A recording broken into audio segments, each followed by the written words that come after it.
그래서 저희들은 사라의 문제를 보게 됩니다. 가장 큰 문제를 우리가 보게 되는데요. 사라 자신도 나이가 많았다라고 기록하고 있고 나이가 많은 것 때문에 아이를 갖지 못했다라고 성경은 기록하고 있습니다. 이것이 우리가 보고 있는 이 구절에 나오는 사라와 아브라함이 갖고 있었던 가장 큰 문제였습니다. 아이를 가질 수 없었습니다.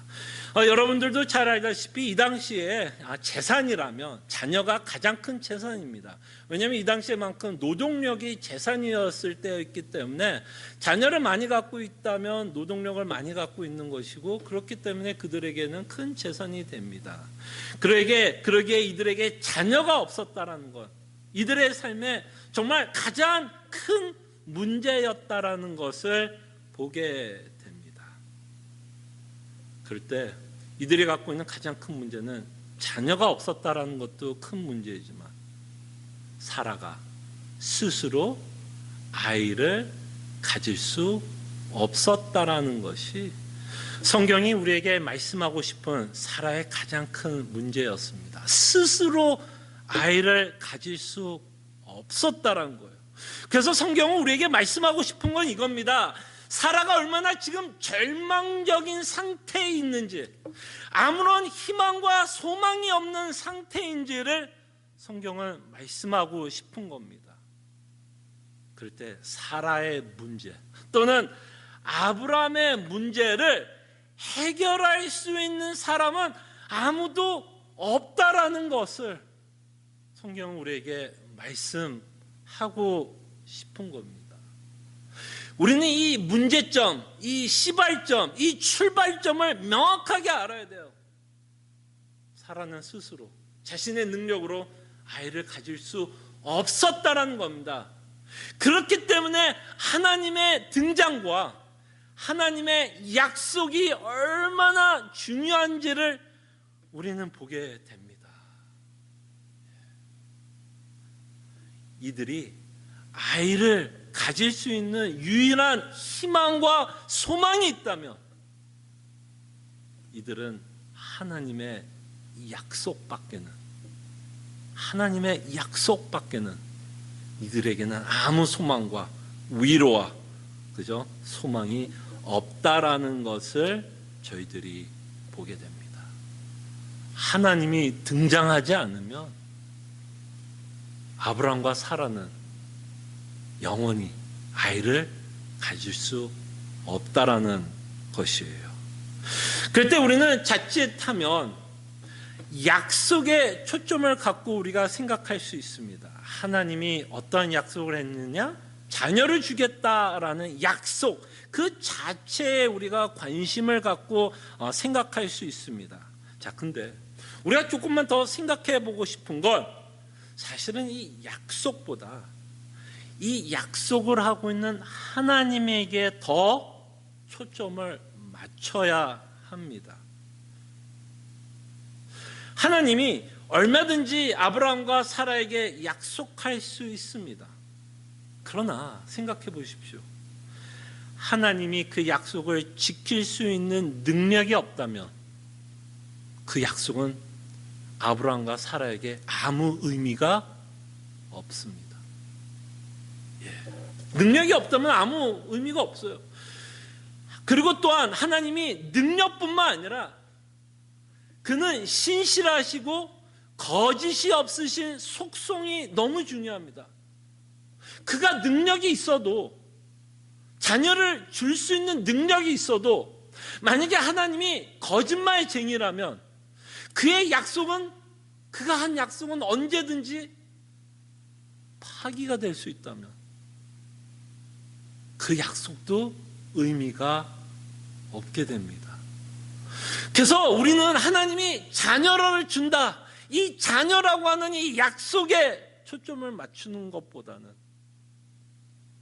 이 약속이 가능하게 하는 그 하나님에게 우리는 초점을 맞춰야 합니다. 그래서 이 약속이 의미가 있기 위해서는 사실은 그 약속보다 더 중요한 사실은 이 약속을 하고 있는 이 하나님이 믿어지느냐, 그리고 이 약속을 하고 있는 이 하나님을 내가 신뢰할 수 있느냐가 어쩌면 더 큰 이슈가 될 수 있다라는 것입니다. 자, 이렇게 하나님은 우리가 알고 있는 것처럼 창세기를 통해서 우리가 눈에 알고 있는 것처럼 하나님은 분명히 아브라함과 사라에게 자녀를 줄 것을 약속하십니다. 근데 이렇게 약속을 주고 있음에도 불구하고 또한 하나님은 신실하시고 분명히 그 하나님이 갖고 있는 능력, 천지를 지으신 하나님의 능력으로 말미암아 분명히 아이를 낳을 수 없음에도 불구하고 아이를 줄 수 있는 능력을 하나님은 갖고 계셨어요. 그럼에도 불구하고 또 다른 문제가 있습니다. 또 다른 문제가 있는데요, 하나님이 아브라함과 사라에게 자녀를 줄 것을 약속은 하고 있는데 언제 줄지는 말씀하고 있지 않아요. 그래서 이 사라의 스토리를 통해서 우리가 조금 더 믿음에 대해서 생각해 본다면 분명히 하나님은 약속은 하고 있는데, 그리고 그는 그 약속을 지킬 수 있는 하나님이시고 거짓말하지 않기 때문에 반드시 이루시는 하나님이고 지키실 하나님이시지만 그것이 언제 이루어질지는 사라도 몰랐고 아브라함도 몰랐다라는 거예요. 그래서 이 약속에는 반드시 기다림이 있고 인내가 요구되고 있다는 것을 우리는 이 사라의 스토리를 통해서 우리는 보게 됩니다. 여러분, 아브라함과 사라는 여러분 처음에 말씀드린 것처럼 이들은 절실했습니다. 정말 자녀를 갖고 싶어서 너무 절실했어요. 그렇기 때문에 하나님이 이들에게 약속했을 때, 저라면, 제가 아브라함과 사라였다면 저는 이렇게 기대했을 것 같아요. 뭐라고 기대했을까요? 금방 주시겠지. 금방 주시겠지. 여기서부터 하나님과 아브라함의 갈등이 시작되고 있는 것을 보게 됩니다. 아브라함은 좀 기다렸어야 돼요. 사라는 좀 기다렸어야 돼요. 그래서 아브라함의 기대, 사라의 기대와 하나님의 계획이 창세기를 통해서 충돌하고 있는 내용도 저희들이 보게 됩니다. 그래서 여러분들이 잘 아는 창세기 15장의 내용이 그래서 기록된 거 아니에요. 아브라함은 하나님이 약속을 지키실 것을 믿고 있었지만 조급해하고 있는 것을 보게 됩니다. 불안해하고 있는 것을 보게 됩니다. 언제 주실까? 언제 주실까? 내일 주실까? 모레 주실까? 1년이 되면 주실까? 2년이 되면 주실까? 3년이 지나면 주실까? 끊임없이 하나님의 약속을 믿고 있지만 그는 기다렸어야 했고 그 기다림 가운데 그의 믿음이 흔들리고 있었다라는 것도 우리가 보게 됩니다. 바로 이 지점이 어쩌면 히브리서 기자가 우리에게 말씀하고 싶은 내용이 아닐까라는 생각을 해봅니다. 분명히 하나님이 히브리서를 통해서 이 성도들에게도 약속하고 있는 것이 있습니다. 분명히 그리스도 안으로 그리스도를 말미암아 구원이 성취된 건 사실이지만 여전히 궁극적인 구원은 완성된 상태는 아닙니다. 그래서 아직이라는 부분이 있고 기다려야 되는 부분이 있고 영원한 안식에 들어갈 약속이 남아있다라고 히브리서 기자는 말씀하고 있습니다. 그래서 하나님은 약속은 하지만 그 약속 가운데 우리는 기다려야 한다는 거죠. 그래서 우리가 지난번에 노아를 통해서 본 것처럼 분명히 하나님이 심판할 것을 말씀하셨어요. 그때 노아는 몇 년을 기다렸냐면 약 100년 이상, 120년을 기다렸어요. 야, 도대체 언제 심판 오는 거야? 열심히 방주는 만들었지만 120년을 기다렸어야 돼요. 아브라함도 하나님의 아브라함에게 사라에게 자녀를 준다라고 약속했는데 25년을 기다렸어야 합니다. 그럴 때 히브리서를 읽고 있는 독자들과 우리에게도 하나님이 분명히 약속하고 있는 것이 있는데 우리도 기다려야 되는 부분이 있다라는 겁니다. 그래서 이 기다림 속에서는 우리에게 인내가 요구됩니다. 인내가 요구가 돼요. 인내가 요구가 됩니다. 그래서 우리 인생 가운데 긴 여정을 살아야 한다면 우리는 그 약속을 받을 때까지 믿음으로, 인내로 견인하면서 우리에게 처한 경주를 임해야 한다라는 것을 우리에게 말씀합니다. 그러면서 우리가 아는 것처럼 아브라함과 사라는 인내로서 경주를 했어야에도 불구하고 분명히 하나님께서 약속을 하실 것을, 약속해서 자녀를 줄 것을 말씀하고 있었지만 이들은 끊임없이 하나님을 의심했어요. 그리고 이들은 자신의 방법으로 하나님의 약속을 또한 이루려고도 했습니다. 조급한 나머지, 불안한 나머지 이들의 생각엔 하나님이 자신의 방법으로도 자녀를 주지 않을까라는 생각을 가지고 하갈을 통해서 이스마엘을 낳기도 합니다. 그래서 우리가 신앙생활을 하다가 기다릴 때 의심하게도 되고 불안하게도 되고 조급하게도 돼요. 그 조급함과 불안함 때문에 우리가 원치 않는 행동 또는 그 불안함과 조급함을 달래기 위해서 혹시 하나님이 이렇게도 하지 않을까라는 내 소견과 내 옳은 소견에 따라 무엇을 결정하며 이를 실행할 때도 있다라는 것을 또한 아브라함과 사라의 인생을 통해서 저희들이 보게 됩니다. 그러면서 저는 이런 생각을 했어요. 여러분, 의심이 우리는 신앙생활하면서 의심이 듭니다. 그런데 여러분 오해는 하지 마십시오. 의심이 배도는 아닙니다. 의심이 배도는 아니에요. 여러분 곰곰이 한번 생각해 보십시오. 우리가 왜 하나님을 의심하게 됩니까? 물론 우리가 믿음이 없어서 의심하게 되는 것도 사실이지만 사실 여러분 곰곰이 생각해 보십시오. 우리가 하나님을 의심하는 이유 중에 하나는 사실은 하나님을 믿고 있기 때문에 의심하기도 합니다. 무슨 말인지 아시겠어요? 하나님의 약속을 믿기 때문에 의심하는 거라고요. 분명히 하나님이 아브라함이 뭐예요? 왜 의심했어요? 약속을 믿었기 때문에 의심한 거예요. 언제 주실까? 언제 주실까? 만약에 아브라함이 하나님의 약속을 믿지 않았다면 의심할 필요도 없었겠죠. 그러나 아브라함과 사라는 하나님의 약속을 믿었기 때문에 거기에 의심이 따라오고 있다는 것도 보게 됩니다. 그렇다고 여러분 의심해도 된다는 얘기는 아닙니다. 의심의 무서운 건 의심의 배도는 아니지만 의심이 길어지고 의심이 깊어지면 배도의 열매를 맺을 수밖에는 없어요. 의심이 배도는 아니지만 의심의 열매가 배도가 될 수는 있어요.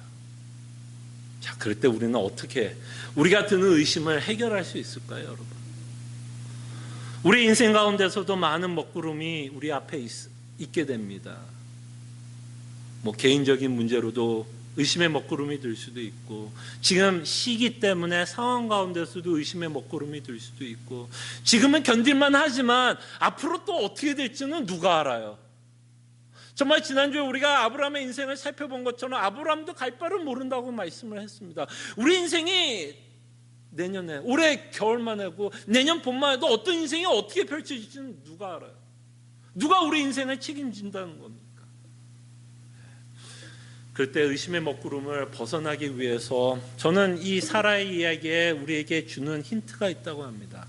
사라는 분명히 이렇게 말씀해요. 의심도 했지만 사라는 약속하신 분이 무엇이라고 믿었냐면 미쁘시다라고 인정을 했고 믿었습니다. 미쁘시다. 이 하나님은 미쁘시다라는 것을 믿었다라는 거예요. trustworthy.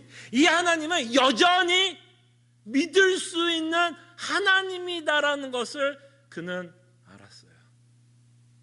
그래서 여러분, 우리가 신앙생활하고 믿음 생활할 때 가장 중요한 거는 먹구름도 아니에요, 사실은. 우리의 문제도 아니에요, 사실은. 우리는 문제들 때문에 염려하는 건 사실이지만 문제 자체가 문제가 아니에요. 사실은 우리의 가장 큰 문제는 먹구름이 아니라 우리가 믿고 있는 이 하나님을 믿을 수 있느냐는 겁니다. 우리가 믿고 있는 이 하나님을 믿을 수 있느냐가 우리의 가장 큰 문제예요. 먹구름 가운데서도 이 하나님을 믿을 수 있다면 여전히 우리는 이 하나님을 선한 목자라고도 고백할 수 있고요.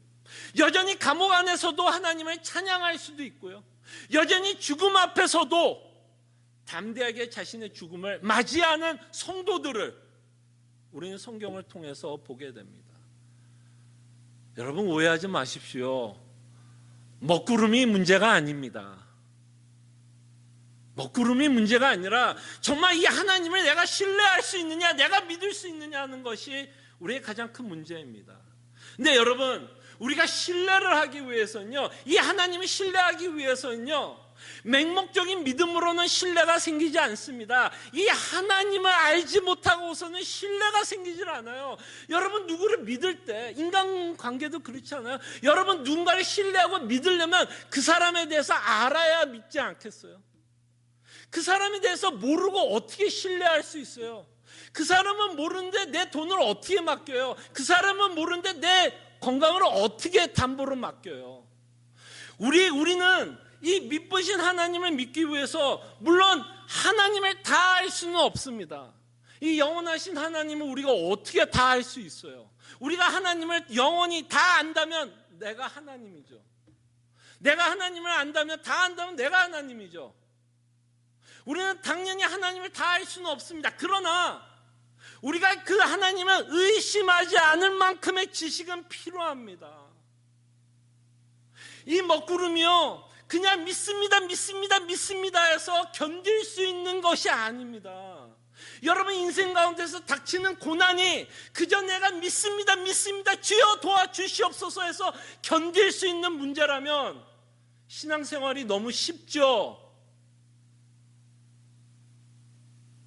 그러나 우리의 문제는 우리의 핵심을 건드리는 것이 우리를 너무나 힘들게 합니다. 내가 가장 아끼는 돈의 문제를 갖고 하나님은 우리를 힘들게 할 때도 있고, 자녀의 문제로, 교회 안에서 성도의 문제로 내가 아끼는 것을 통해서 우리에게 고난이 다가옵니다. 그럴 때 내가 그저 믿습니다라고 하는 그 세뇌된 마음으로는 이 문제를 해결할 수는 없어요. 그럴 때는 우리가 하나님께 더욱더 큰 의심과 오해에 빠질 수밖에 없고 배도할 확률이 더 커집니다. 그럴 때 하나님은 자신이 누군지를 밝히고 싶어요. 하나님은 자녀들에게 내가 어떤 하나님인지를 너무나 가르쳐주고 싶어요. 정말 나만은 믿을 수 있다.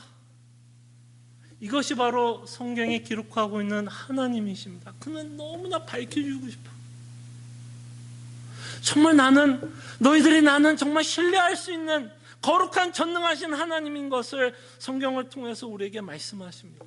그럴 때 우리는 자녀로서 지식이 우리를 구원하지 않아요. 맞아요. 지식이 구원하지 않습니다. 근데 여러분들이 먹구름이 이기고 싶다면 지식 없이는 먹구름이 이길 수는 없어요. 하나님을 알지 못하고서는 여러분들이 닥치고 있는 먹구름을 이길 수 있는 방법은 없습니다. 그리고 우리가 자녀라면 정말 그 은혜가 안다면 꼭 먹구름이 있어서 하나님을 알고 싶은 게 아니라 먹구름을 어떻게든 이기고자 하는 그 마음 때문에 하나님께 절실하게 붙잡는 것이 아니라 내가 받은 은혜가 너무나 크기 때문에, 나를 구원하신 그 하나님의 사랑이 너무나 크기 때문에 우리의 마음속에는 당연히 하나님을 알고자 하는 열망이 넘쳐야 할 것이라 저는 생각을 합니다. 여러분, 여기 계신 분들 대부분 저보다 나이가 많습니다. 정말 여러분 인생을 살아가면서 여러분들이 의지할 수 있는 분이 누가 있으세요? 정말 여러분들이 의지할 수 있는 분이 누구예요? 돈? 내 학력? 내 비즈니스? 내 자녀들? 요새 뭐 자녀도 보험이 된다 그러더라고요. 자녀 잘 두면 또 자녀를 통해서 뭐 혜택도 받는데요. 진짜 그래요, 근데? 정말 우리가 믿을 수 있는 분이 누굴까요? 정말 믿으신 분이 누굴까요? 누가 정말 trustworthy한 분일까요? 그때 성경은 이 세상을 지으신 하나님이 가장 믿을 수 있는 분이다라고 말씀을 하십니다. 그리고 또 하나 여러분, 우리가 의심의 먹구름에서 이길 수 있는 건 하나님이 약속하고 있는 걸 바르게 믿으셔야 돼요. 하나님이 약속하지 않은 것을 마치 하나님이 약속한 것처럼 믿고 살아가면 그 안에 큰 오해가 생기고 하나님을 의심하게 됩니다. 그렇기 때문에 우리는 반드시 하나님이 자녀들에게 무엇을 약속하고 있는지를 구분하셔야 돼요. 내가 듣고 싶은 그 말을 성경에서 찾는 게 아니라 과연 하나님이 우리에게 약속하고 있는 게 뭔지를 확인하셔야 돼요. 그걸 믿어야 돼요. 지난주에도 우리가 봤잖아요. 하나님이 약속하고 있는 게 뭔지 알아요? 영원한 성이에요. 본향이에요. 그래서 분명히 하나님은 우리가 이 땅에서 나그네로 살 수밖에 없다라고 말씀하고 있는데 그것을 믿지 않고 우리가 이 땅에서 부귀 영화를 누리고 하나님 때문에 이 땅에서 잘 살 것을 기대한다면 뭐예요? 하나님이 약속하고 있지 않는데 그것을 기대한다면 당연히 하나님을 믿는 데에 오해가 생길 수밖에 없고 의심이 생길 수밖에 없습니다. 그렇기 때문에 우리는 철저하게 하나님이 무엇을 우리에게 약속하고 있는지 그리고 그 약속이 설득되었으면 좋겠어요. 하나님이 우리에게 약속하고 있는 것이 사실은 우리에게 가장 귀한 거예요. 가장 소중한 거예요. 그리고 가장 영원한 거예요. 하나님이 우리에게 약속하는 건 우리에게 가장 좋은 것을 주십니다. 이게 설득이 돼야 돼요. 이게 설득이 되어야 끊임없이 하나님이 약속하고 있는 것을 바라보면서 살지, 하나님이 주시려고 하는 것이 가장 소중하게 여겨지지 않고 믿어지지 않고 설득되지 않으면 끊임없이 우리는 내가 원하는 것을 하나님께 부르짖을 수밖에 없고 내가 원하는 것을 하나님이 들어주시지 않는다면 그때 우리는 하나님을 의심하고 오해하게 됩니다. 우리의 가치관이 변해야 돼요. 우리의 가치관이 변해야 돼요. 우리의 가치관이 변하지 않고선 하나님을 믿고 따라가기에는 너무나 힘듭니다.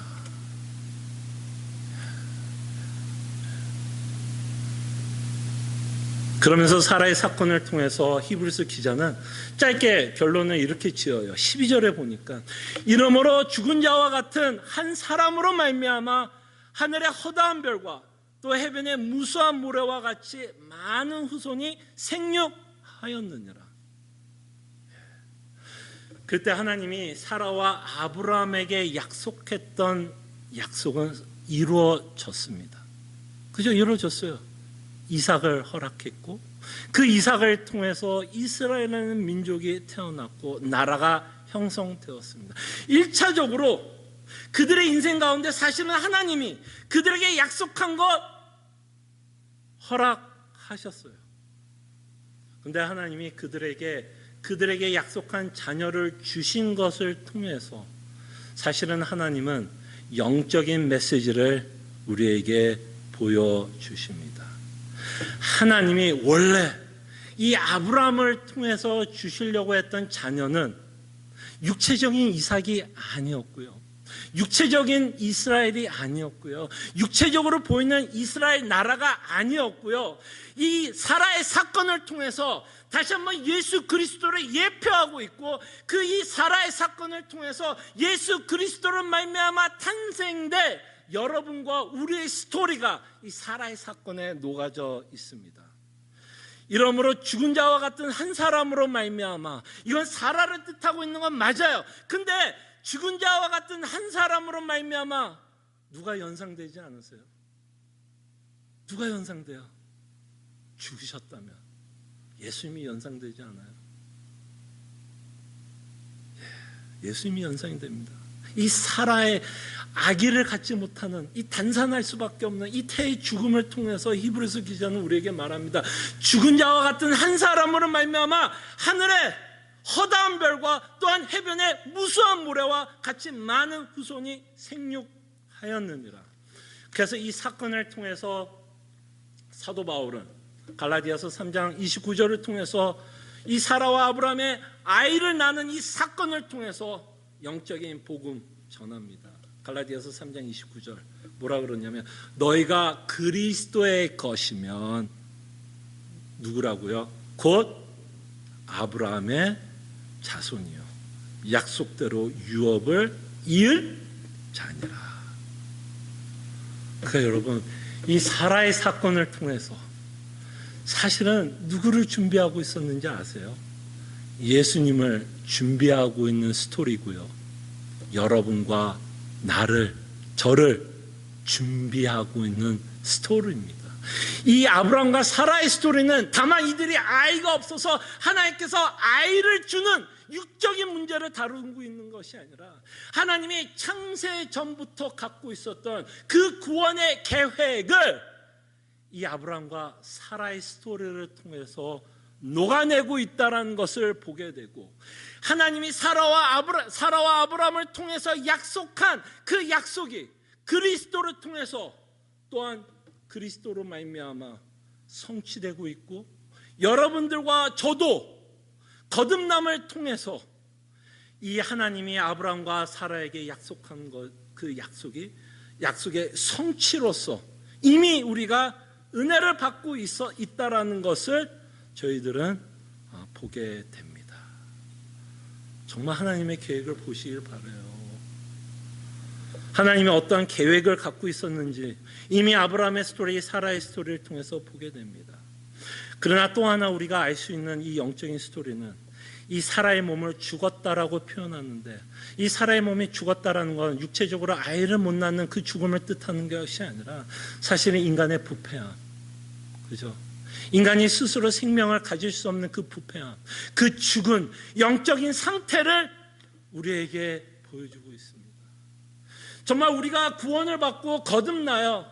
정말 우리가 거듭나서 여전히 우리가 거듭남에도 불구하고 공고한 자라는 것을 깨달음으로 말미암아 우리는 그 전에 예수 그리스도를 믿기 전에 내가 이 사라와 같이 영적으로 죽었다라는 것을 인정하게 되고 공감하게 됩니다. 그래서 여러분, 예수 믿는다라는 말에는 참 많은 의미가 있습니다. 여러분, 예수 믿는다라는 말에는 여러 가지 뜻이 있지만 한 가지 뜻이 뭔지 아세요? 내가 죽었다라는 걸 아는 거예요. 내가 죽었다라는 걸 아는 거예요. 근데 그 죽었다라는 건 또한 어떻게 아는 줄 알아요?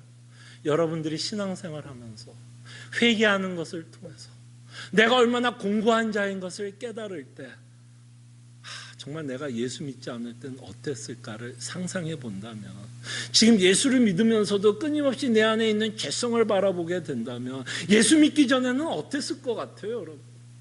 더하면 더하지, 죽으면 더 죽었으면 더 죽었지, 덜 죽지는 않았을 거예요. 그러므로 우리는 이해가 됩니다. 내 상태를 보면서 내 영적인 과거가 이해가 돼요. 죽었겠구나. 그래서 우리는 압니다. 정말 내가 지금 신앙생활을 하고 있다면, 내가 지금 예수를 믿고 있다면 이것이 전적인 하나님의 은혜다라는 것을 믿습니다. 그래서 여러분, 정말 제가 아까 창세기 짧은 구절 읽어드렸잖아요.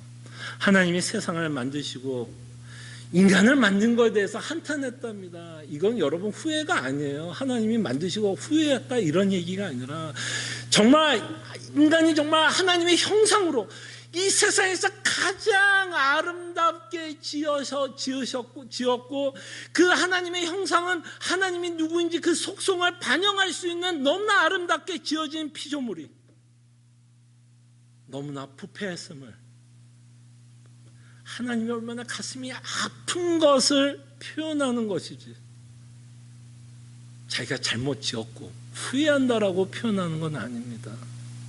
세상이 돌아가는 모습들을 좀 보세요. 좀 세상이 돌아가는 모습들을 보세요. 인간은 그런 것 같아요. 자기 생각밖에 못해요. 자기의 억울함밖에 생각을 못해요. 자기의 아픈 것밖에 생각을 못해요. 그리고 자신이 뭔가를 이용할 수 있다면 뭐든지 이용하는 게 인간입니다. 자신의 이익을 위해서 인간의 아픔도 쓸 수 있는 것이 인간의 무서움인 것 같아요. 그래서 며칠 동안 여러분들이 뉴스를 보면 참 인간이 어떻게 이럴 수 있을까라는 생각을 하게 될 수 있을 거라 생각이 듭니다. 어떻게 한 인간이 이렇게 죽음으로 몰아갈 수 있을까? 또 그것에 대해서 인간들의 반응들 참 다양합니다. 요새는 소셜 페이스북이니 트위터인지 뭐가 많아요. 그래서 참 재밌어요. 저도 이제 소셜 네트워크를 하다 보니까 사람들의 이야기를 참 많이 듣게 됩니다. 근데 참 재미나는 건 이야기를 아무 말도 안 하면 또 아무 말 안 한다고 욕먹어요. 왜 이런 문제에 있어서 크리스천이 조용할 수 있느냐? 조용하면 또 조용하다 욕먹고요. 또 자신의 의견을 또 내잖아요. 나는 이 문제에 대해서 이렇게 생각하고 나는 크리스천이기 때문에 이렇게 해야 된다 얘기하면요 또 욕먹어요. 조용하면 조용하다 욕먹고 말을 하면 말을 해서 욕먹고, 참 인간이 인간을 만족시키지 못하는 인간의 모습을 저희들이 보게 됩니다. 참으로 안타까운 인간의 모습을 저희들이 보게 되기 때문에 정말 이 인간의 문제를 해결할 수 있는 유일한 방법은 정말 예수 그리스도의 복음밖에 없다라는 것을 우리가 살아가고 있는 이 시대를 통해서 정말 뼈저리하게 느꼈으면 좋겠어요. 저는 바이러스 문제가 해결되기를 원하는 사람 중에 하나입니다. 정말 우리 교인들이 정말 이 바이러스 때문에 고생하고 고난을 받는 그런 원하지 않아요. 나 적어도 이 바이러스 문제 때문에 인간의 심각성을 좀 볼 수 있는 기회는 되었으면 좋겠어요. 그냥 너무 쉽게 문제가 해결되면 인간은 교만해집니다. 또 인간이 너무나 대단하다고 생각할 거예요. 백신을 너무 빨리 만들어내면 인간이 대단하다고 생각할 거고 하나님보다 더 위대하다고 생각할 거고 인간은 더 교만해질 거예요. 그래서 적어도 이 일을 통해서 적어도 이 정도는 느낄 수 있는 기간은 되었으면 좋겠어요. 정말 우리 인생이 좀 별거 아닐 수도 있겠구나. 내가 그토록 귀중하게 여겼던 것들이 한순간에도 무너질 수 있겠구나. 적어도 이 정도는 좀 맛볼 수 있는 기회가 되었으면 좋겠어요. 그러면서 좀 문제가 해결됐으면 좋겠어요. 이런 것도 맛보지 못하고 그냥 해결이 돼버리면 역시 하나님 믿었더니 하나님께서 내 문제 해결해 주시는 그저 육체적인 문제 해결해 주시는 하나님으로 믿게 됩니다. 또 그래서 정말 이 일을 통해서 여러분들에게 정말 제가 악담하려고 하는 거 아니에요. 더 고난 가운데 살자 이건 아닙니다. 오해하지 마세요. 그러나 이 일을 통해서 적어도 정말 내가 의지할 분이 하나님밖에 없구나. 정말 내가 위로를 받을 수 있는 건 복음밖에는 없구나. 나에게 참 소망은 복음밖에 없다는 정도까지는 정말 깨달을 수 있는 시기가 되기를 저는 진심으로 소원하고, 정말 이 일이 그냥 낭비가 되는 게 아니라 이 일을 통해서 정말 왜 예수님이 이 땅에 오셨어야 되고, 정말 내가 왜 예수님이 필요하고, 정말 복음만이 왜 위로가 되고 그것만이 왜 나에게 소망이 되는지를 이 시간을 통해서 우리가 깨닫는 시간이 되었으면 합니다. 그리고 마지막으로 아브라함과 사라의 사건을 통해서 우리는 놀라운 복음을 보게 됩니다. 자녀를 준 거에 대한 복음도 보게 되지만 저는 히브리서 11장을 보면 제가 언제나 좀 궁금했던 것이 하나가 있어요. 이 히브리서 11장에 보면 모든 선진들은 굉장히 믿음이 좋았던 것으로만 비춰집니다. 마치 이들은 한 번도 죄를 안 지었고 하나님 앞에서 한 번도 불순종하지 않는 것처럼 우리에게 그려져요. 그죠? 아브라함과 사라의 스토리도 봐도 정말 이들은 믿음이 대단한 것처럼 우리에게 보여주지, 아까 제가 말했던 조급했고 불안했고 또 그 조급함과 불안함 때문에 이스마엘은 낳았다라는 기록은 11장에 기록되어 있지 않습니다. 왜 하나님이 이 11장을 선진들을 기록하면서 이들의 불순종, 이들의 죄는 기록하고 있지 않을까를 고민이 많이 되었어요. 그럴 때 한 가지 하나님께서 좀 깨달음을 줬다면 이것이 바로 새 언약이 주는 어마어마한 은혜가 아닌가 싶어요. 하나님이 새 언약을 통해서 우리에게 약속하는 것이 있다면 뭐였죠? 다시는 너의 죄를 기억하지 않겠다라고 우리에게 약속하고 있습니다. 혹시 그 새 언약 때문에 하나님은 아브라함과 사라가 지었던 그 불순종은 이 11장에 기록하지 않고 있지 않나 생각을 해봅니다. 만약에 이것이 맞다면 이게 얼마나 놀라운 복음이에요, 여러분. 여러분들의 인생을 살아가면서 우리가 갈 바를 모르는 것 때문에 이것이 정말 하나님의 뜻이라고 생각하며 결정하며 앞으로 나갔던 순간들도 얼마나 많아요. 근데 그것을 알고 봤더니 그것이 불순종이었고 그것이 믿음이 없을 때가 있었고 믿음의 연약한 것 때문에 그렇게 행동했을 때도 얼마나 많습니까? 그죠? 그럼에도 불구하고 예수 그리스도를 말미암아 그 새 언약은 하나님이 우리가 불순종을 했던 조급한 마음에 또는 불안한 마음에서 어떤 결정을 하던 하나님은 그것을 뭐하지 않는다? 기억하지 않는다. 그래서 우리가 신앙생활을 하면서 드는 그 죄책감들, 지울 수 없는 그 죄책감들, 내가 잘못 결정한 것 때문에 열매를 맺는 수많은 그 죄책감들에서 우리는 참된 자유함을 맛볼 수 있다라고 성경은 말씀하는 것 같습니다. 이 시간 우리가 함께 기도했으면 합니다. 기도하죠.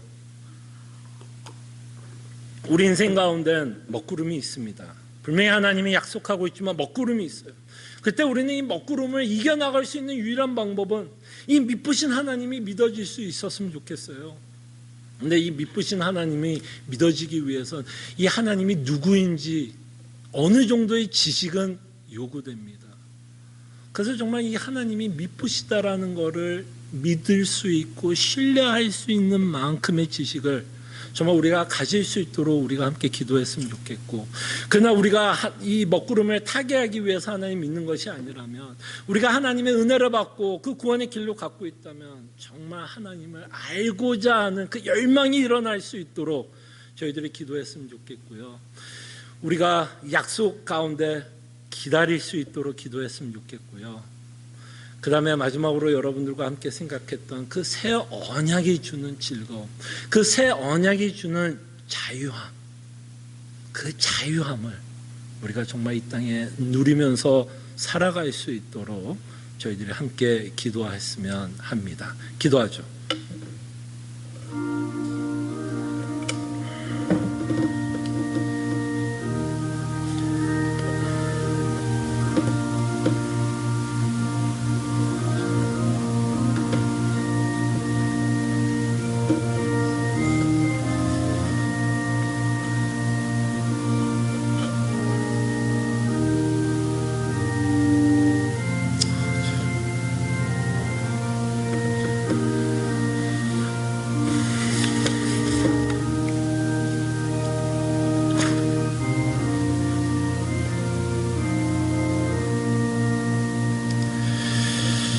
정말 미쁘신 하나님을 믿을 수 있도록 우리가 하나님을 더욱 알아가게 하여 주시고, 다만 먹구름을 타게 하기 위해서 하나님을 알고자 하는 마음으로 끝나는 것이 아니라 정말 우리를 구원하시는, 정말 사랑이 넘치시는 이 하나님을 알고자 하는 열망과 갈증이 넘치는 하나님의 백성들 되게 하여 주시옵소서.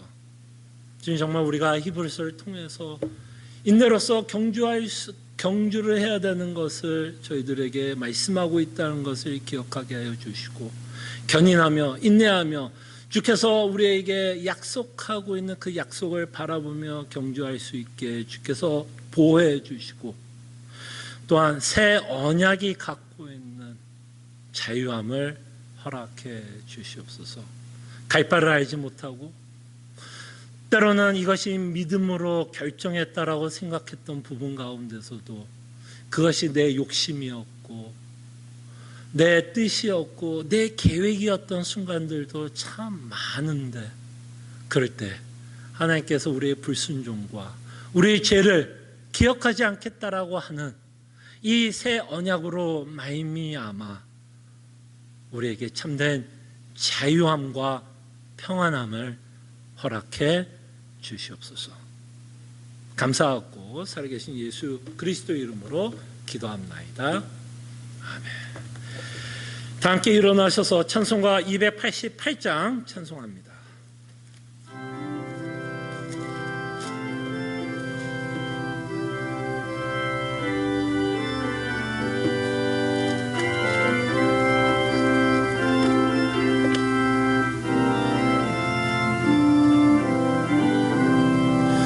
예수로 나의 구주 삼고 성령과 피로써 거듭나니 이 세상에서 내 영혼이 하늘의 영광 누리도다.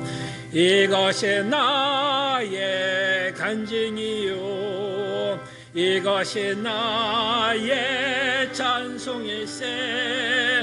나 사는 동안 끊임없이 구주를 찬송하리로다. 온전히 주께 맡긴 내 영, 사랑의 음성을 듣는 중에 천사들 왕래하는 것과 하늘의 영광 보리로다. 이것이 나의 간증이요 이것이 나의 찬송일세. 나 사는 동안 끊임없이 구주를 찬송하리로다. 주 안의 기쁨 누림으로 마음의 풍랑이 잔잔하니 세상과 나는 강고롭고 구속한 주만 보이도다. 이것이 나의 간증이요 이것이 나의 찬송일세. 나 사는 동안 끊임없이 구주를 찬송하리로다. 아멘.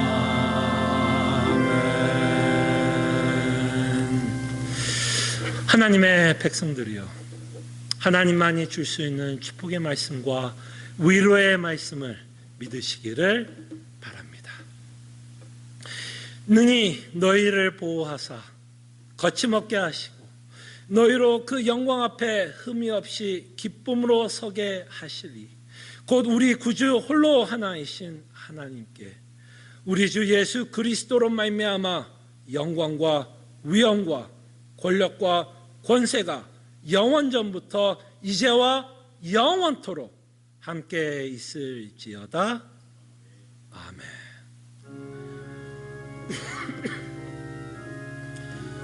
주여, 정말 인간의 부패함을 보게 해주시옵소서. 정말